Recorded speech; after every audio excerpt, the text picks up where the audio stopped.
Bonjour, Fabien Expili, votre professeur de marketing chez DigiSchool. Nous allons aujourd'hui aborder la deuxième partie du marché.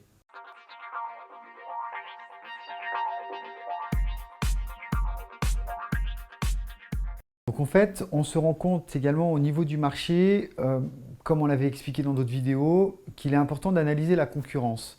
Donc la concurrence, ça va faire partie de l'offre et vous devez, en fonction du coup de la demande, vous adapter.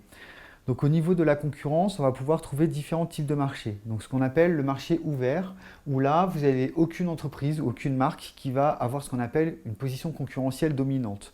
Donc on sait en général que sur un marché, vous avez toujours le leader, donc celui qui a le plus de parts de marché, le challenger, celui qui veut en gagner par rapport au leader, vous avez le suiveur qui lui, du coup, va avoir tendance à recopier un petit peu ce qui est fait par le leader. Et vous avez le spécialiste qui, lui, va se positionner avec un avantage concurrentiel.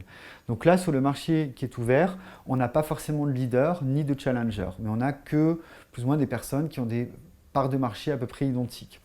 On va avoir ce qu'on appelle le marché fermé, où là, vous allez simplement avoir une ou deux marques, une ou deux entreprises qui dominent le marché. Ça va être par exemple être le cas du gaz ou de l'électricité, même si on sait qu'on en a un petit peu plus.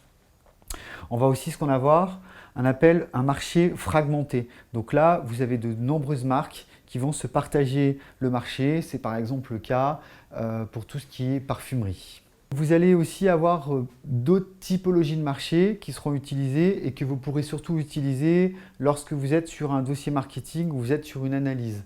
On va avoir ce qu'on appelle oligopole. Donc oligopole, c'est quand on y trouve peu d'offreurs et un grand nombre de demandeurs.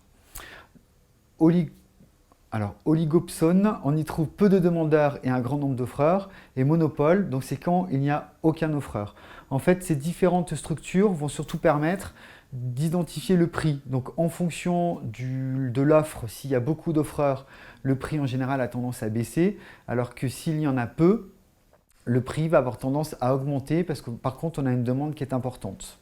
Ensuite, on va retrouver également ce qu'on appelle un marché monopsone. Donc là, en fait, vous allez avoir qu'un seul demandeur. Là, par exemple, c'est le cas pour des grosses structures quand, par exemple, vous avez une structure qui veut faire construire des avions. On sait qu'on travaille qu'avec un seul client et du coup, là, on parle de marché monopsone. Ensuite, vous avez duopole où seulement vous avez deux vendeurs. Duopsone, où là il y a deux vendeurs ou acheteurs qui se trouvent en face d'un grand nombre de vendeurs, et atomisé, où là vous allez avoir plusieurs entreprises à faible part de marché en général qui vont se partager le marché.